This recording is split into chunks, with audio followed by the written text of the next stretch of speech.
Página de abertura. Do livro Caminho, Verdade e Vida, psicografado por Francisco Cândido Xavier, pelo Espírito Emmanuel. Título da mensagem: Ordenações humanas. Sujeitai-vos, pois, a toda ordenação humana, por amor do Senhor. Primeira Epístola de Pedro 2:13. Certos temperamentos impulsivos, aproximando-se das lições do Cristo, presumem no Evangelho um tratado de princípios destruidores da ordem existente no mundo. Há quem figure no Mestre um anarquista vigoroso, inflamado de cóleras sublimes. Jesus, porém, nunca será patrono da desordem. A novidade que transborda do Evangelho não aconselha ao espírito mais humilhado da terra a adoção de armas contra irmãos, mas sim que se humilhe ainda mais, tomando a cruz a exemplo do Salvador.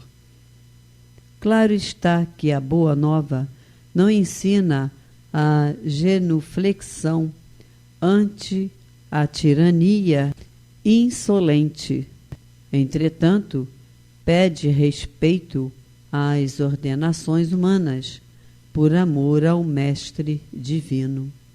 Se o detentor da autoridade exige mais do que lhe compete, transforma-se num déspota que o Senhor corrigirá através das circunstâncias que lhe expressam os desígnios no momento oportuno. Essa certeza é mais um fator de tranquilidade para o servo cristão, que em hipótese alguma deve quebrar o ritmo da harmonia. Não te faças, pois, indiferente às ordenações da máquina de trabalho em que te encontras. É possível que muita vez não te correspondam aos desejos, mas lembra-te de que Jesus é o supremo ordenador na terra e não te situaria o esforço pessoal onde o teu concurso fosse desnecessário. Tens algo de sagrado a fazer, onde respiras no dia de hoje. Com expressões de revolta, tua atividade será negativa. Recorda-te de semelhante verdade e submete-te às ordenações humanas por amor ao Senhor Divino. Emmanuel. E agora, a palestra. Queridos irmãos de jornada, mais uma vez estamos aqui reunidos pelo Grupo Espírita Francisco de Assis para darmos continuidade ao estudo sistematizado da doutrina espírita. Hoje nós vamos estudar o Evangelho segundo o Espiritismo. Nós estamos no último capítulo, capítulo 28. Vamos estudar os itens 4 a 7, que trata de reuniões espíritas. Esse capítulo, o capítulo 28, é um capítulo destinado à coletânea de preces espíritas. É um capítulo muito interessante porque é um capítulo que explica as preces e que dá sugestões de preces, as mais variadas, para encarnados, para desencarnados, para nascimento, no momento de dificuldade, enfim, tem inúmeros tipos de sugestões de prece. A prece a gente vai estudar, o importante é o sentimento, isso que mais importa. Mas às vezes a gente está numa situação tão difícil que a gente não consegue nem pensar muito bem, Então, esse capítulo nos ajuda nesses momentos a você ler, o que está ali sugerindo, explicadinho, é muito bom. Eu sugiro que todos possam ter o hábito de folhear, né, de ler, de estudar as orações, as preces que ali constam, tá bom? Bom, então, inicialmente, a gente começando o estudo de hoje, o item 4 é uma citação bíblica, né? Esse é um capítulozinho, capítulo 18, versículo 20 de Mateus. É quando, vou ler para vocês. Onde quer que se encontrem 2 ou mais pessoas reunidas em meu nome, eu com elas estarei, disse Jesus. Kardec então nos explica que o estarem reunidas em nome de Jesus, 2 ou mais pessoas, não significa que basta estarem materialmente juntas, né? Quer dizer, não é uma ao lado da outra necessariamente. Ou só isso. É preciso que estejam espiritualmente, em pensamento, em oração, em coração, em intenção, sabe? Afinidade, né? Naquele momento uníssonos. Essa comunhão de intenções, de sentimento, é que vai fazer a diferença, né? Então, Jesus, ou os espíritos puros que o representam, se encontrarão na Assembleia, né? Na reunião espírita, na reunião no Evangelho do Lar, ou onde você estiver, ou vocês estiverem, quando for mais de uma. O Espiritismo nos faz compreender como podem os espíritos achar-se entre nós, né?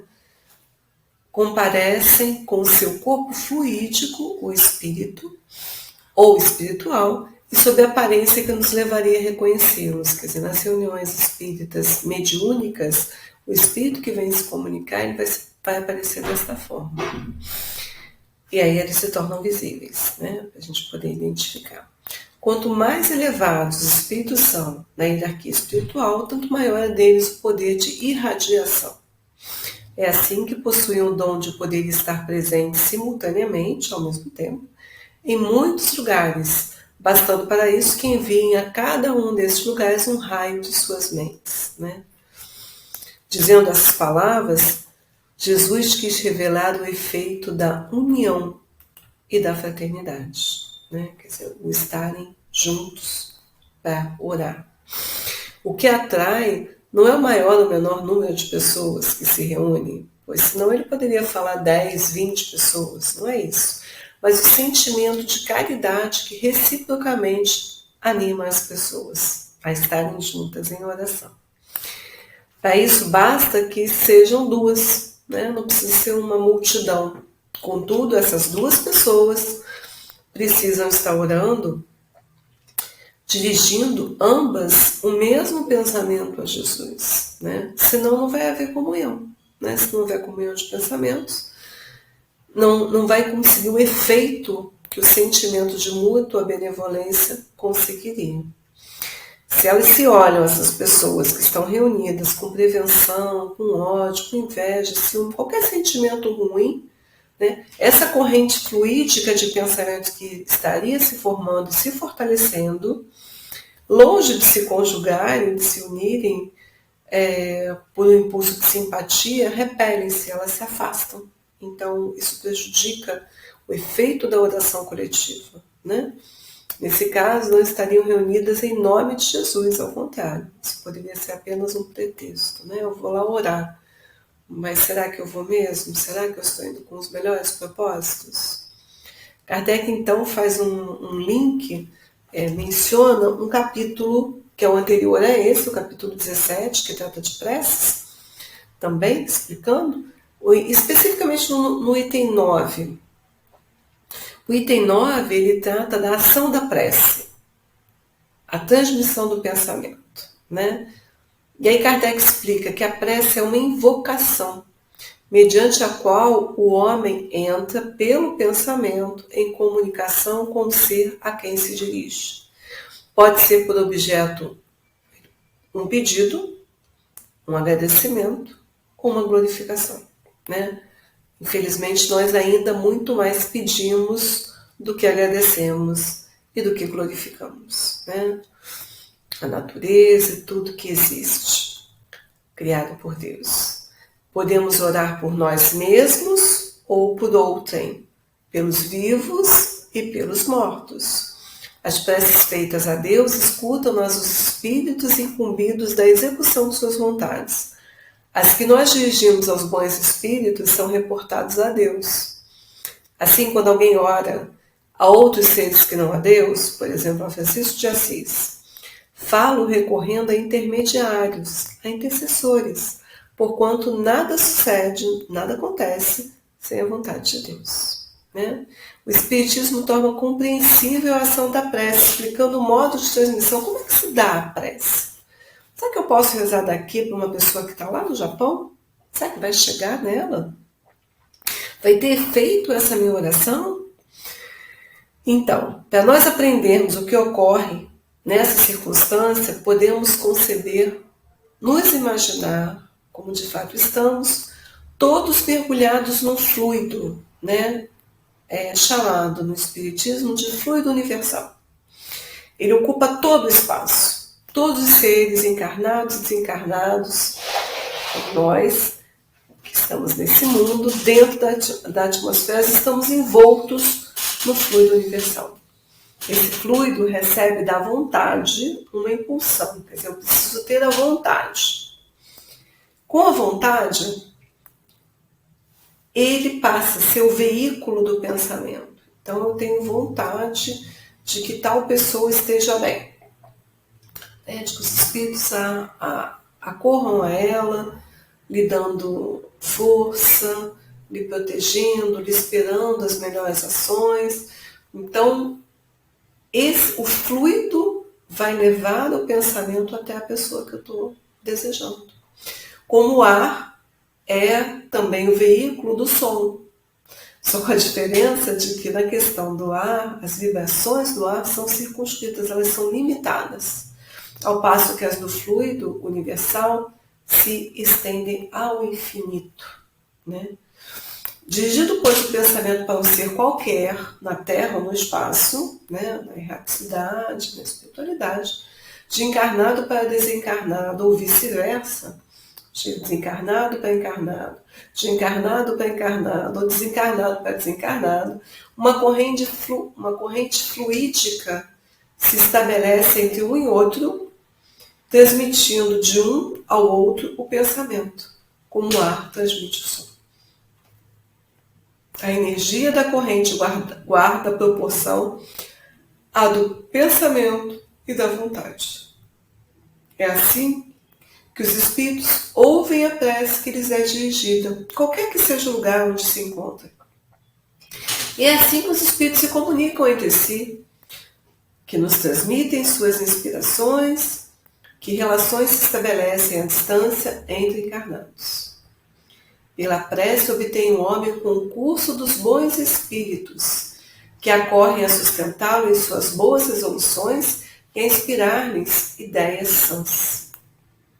Ele adquire, desse modo, a força moral necessária a vencer as vicissitudes e a volver ao mundo reto, quer dizer, voltar, né, ao bom proceder, se tinha se desviado dele, né? E assim atrair novas forças, né, para caminhar no bem. O homem é o autor da maior parte das suas aflições. Quer dizer, a gente sabe que na Terra, que ainda é um planeta de provas e expiações, ainda caminho da regeneração, né, a gente ainda tem muita expiação, muita prova, né, muito sofrimento, enfim. E a gente sabe que essas provas, que a gente tem prova para conseguir demonstrar que a gente alcançou, por exemplo, paciência, que a gente alcançou virtudes, que a gente vai um dia conseguir todas, né? Quando a gente chegar à perfeição relativa que nos cabe. Mas então é uma prova para ver se a gente já está apto, né? Se a gente já venceu as más tendências com relação àquela situação. E as expiações que são decorrentes dos nossos erros, né? Do passado e do presente. Então, os espíritos nos esclarecem que a maior parte dessas aflições, né, desses sofrimentos, dessas expiações, decorrem da nossa, quer dizer, a expiação de fato decorre do nosso proceder. Né? Então, a gente tem muito mais expiação do que prova. E a gente pode buscar nos fortalecer através da prece. pedindo a Deus inspiração, a Deus fortalecimento, calma, né? Para que a gente possa ter o controle do nosso proceder, das nossas atitudes, da nossa palavra, do nosso pensamento, né? Para que a gente possa melhorar, a gente possa chegar ao final de cada dia analisando o que a gente fez e vendo, puxa, né, eu consegui hoje ter controle, não pensar o mal, não falar o mal, né, não agir mal. Então isso a gente pode, e com esse procedimento a gente consegue sofrer menos. Né? A gente consegue se livrar de vários problemas que a gente acarretaria se a gente não tivesse esses cuidados. A semelhança de quem come de uma forma desenfreada, causando muitas vezes problemas na sua saúde, ou come coisas que não poderia, né? Enfim, então, aí depois tem problema de saúde, a gente não tem muito do que reclamar, porque a gente buscou aquilo. Então, considerando que a maior parte das vicissitudes, dos problemas de nossa vida, nós é que acarretamos, seja doença, seja problema financeiro, etc., é importante que a gente procure se fortalecer, nos conhecer, o autoconhecimento é importante, mas também nos fortalecer com boas leituras, né? Com a participação de estudos sistematizados, por exemplo, a busca do esclarecimento e a oração. Sempre a oração, tá? Em qualquer momento, em qualquer circunstância. Se nós pudéssemos freio, então, a nossa ambição, a gente não teria, por exemplo, tanto medo de ter ruína, né, de falir, por exemplo, de entrar em insolvência. Se a gente não quisesse tanto subir mais alto do que a gente pode, a gente não teria receio da queda. Se a gente pudesse ser humilde, a gente não sofreria decepção de orgulho, né? Se a gente praticasse a lei de caridade, a gente não ia ser maldizente, né? Quer dizer, malfazejo, a gente não ia falar mal de ninguém, não ia ser invejoso, nem ciumento, enfim, a gente evitaria disputa, dissensão, discussões. Se mal a ninguém fizéssemos, não haveríamos de temer das vinganças, e assim por diante. Nós precisamos admitir que nada possa, ainda que a gente não pudesse fazer nada com relação aos males que nos acontecem, apenas a possibilidade de nós ficarmos isentos, todos aqueles que decorrem da nossa forma de proceder, através da oração, nos fortalecendo e mudando a nossa forma de agir, já seria maravilhoso, não é verdade? Já melhoraria muito a nossa vida. Olha, que facilmente se concebe a ação da prece, visto ter por efeito atrair a saudável inspiração dos bons espíritos e granjear deles, obter deles força para resistir aos maus pensamentos, cuja realização pode nos ser nefasta, pode ser triste, terrível na nossa vida, né? Como a gente vem dizendo acima. Antes, o homem se acha então na posição de alguém que solicita bons conselhos. Se a gente vai praticar ou não, é o nosso livre-arbítrio, né? Mas, dependendo do que a gente fizer, dependendo do que a gente plantar, a gente vai colher. Né? Lembremos-nos de que a plantação é livre, mas a colheita é obrigatória. Então a gente precisa ter cuidado com o que a gente está plantando no nosso dia a dia, porque a colheita virá, tá certo? É o certo, fazer do certo, mas além disso há consequências para quem não faz o certo, né? Se esforça para fazer o certo. Então estamos numa reunião de santos. Todos nós temos defeitos, temos dificuldades, mas precisamos nos esforçar para nos melhorar, tá certo? Nisso está aquela frasezinha, né? O significado daquela frase, pedi e obtereis. Não significa que a gente vai pedir um bem material e a gente vai obter esse bem material, por mais fé que se possa ter, mas sim que nós vamos pedir força, né, para Deus, inspiração para Deus, para que a gente possa seguir no caminho reto, e então Ele certamente nos fortalecerá. Né? Então, que a gente pode falar mais sobre esse tema. Sim, veja bem, fala, né, esse estudo de hoje da importância da reunião, da oração coletiva, né, da força que ela tem, né? Mas isso não quer dizer que uma oração individual não tenha força, de forma nenhuma. Toda oração, em qualquer lugar que se esteja, a qualquer hora, a sós ou em comum com outras pessoas, tem muito valor, tá certo? A prece em comum, ela tem o objetivo da aproximação das pessoas, né? Jesus quis com isso exigir o amor ao próximo. É você se unir com o outro, que às vezes você não tem tanta afinidade, mas que naquele momento vocês têm um objetivo comum, que é, por exemplo, rezar para um terceiro. Então isso é muito importante também na oração coletiva, sabe? Dar-se muitos, né, estarem juntos ou com um objetivo comum, que é um sentimento maior, não é uma coisa egoísta, não é uma coisa para si apenas. Então, voltando, se tiver uma reunião com 100 pessoas, mas cada uma pensando numa coisa, pensando só em si, não comungando na oração o mesmo pensamento, o mesmo objetivo, não vai ter o efeito desejado de uma reunião, né? Possivelmente 2 pessoas vão ter que tiverem essa união de pensamento, vão conseguir um resultado muito melhor do que as 100 outras que não estão unidas no melhor sentimento e juntas, né, na comunhão de pensamentos naquele momento. Esse é o caráter que deve se revestir a reunião espírita séria, aquelas em que sinceramente se deseja o concurso dos bons espíritos. Quer dizer, quando a gente se reúne, a gente deve estar focado ali.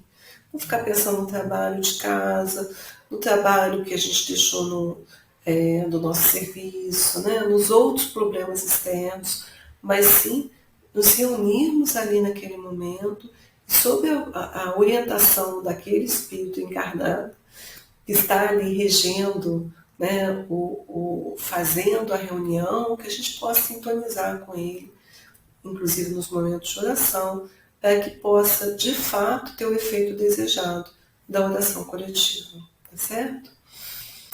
Então, os Espíritos nos esclarecem, a gente não deve esquecer jamais que a forma não vale nada, né? O pensamento é tudo, sabe? Não adianta a gente decorar orações belíssimas e falarmos maquinalmente elas. O importante é o sentimento, a convicção, o coração, a forma como a gente vai transmitir aquele pensamento, aquele sentimento nosso, tá? O item 6, né, a gente estudou agora 4 e 5. O 6, ele trata é uma prece para início da reunião. A gente já teve uma prece antes da gente começar o estudo. Então, a gente vai ler agora o item 7, que é uma prece de encerramento que a gente vai utilizar para finalizar o estudo de hoje, tá bem? Então, ela fala assim, os Espíritos sugerem, né? Agradecemos aos bons Espíritos que se dignaram de comunicar-se conosco e lhes rogamos que nos ajudem a pôr em prática as instruções que nos deram e façam que, ao sair daqui, cada um de nós se sinta fortalecido para a prática do bem e do amor ao próximo. Também desejamos que as suas instruções aproveitem aos espíritos sofredores, ignorantes ou viciosos, que tenham participado da nossa reunião e para os quais imploramos a misericórdia de Deus. Graças a Deus. Então, que assim nós possamos seguir, né, os nossos dias, a nossa semana, no sentido de colocar em prática tudo que a gente consegue estudar e aprender, sempre considerando a prática do bem e do amor ao próximo. Bem? Fiquemos com Deus. Até o próximo estudo.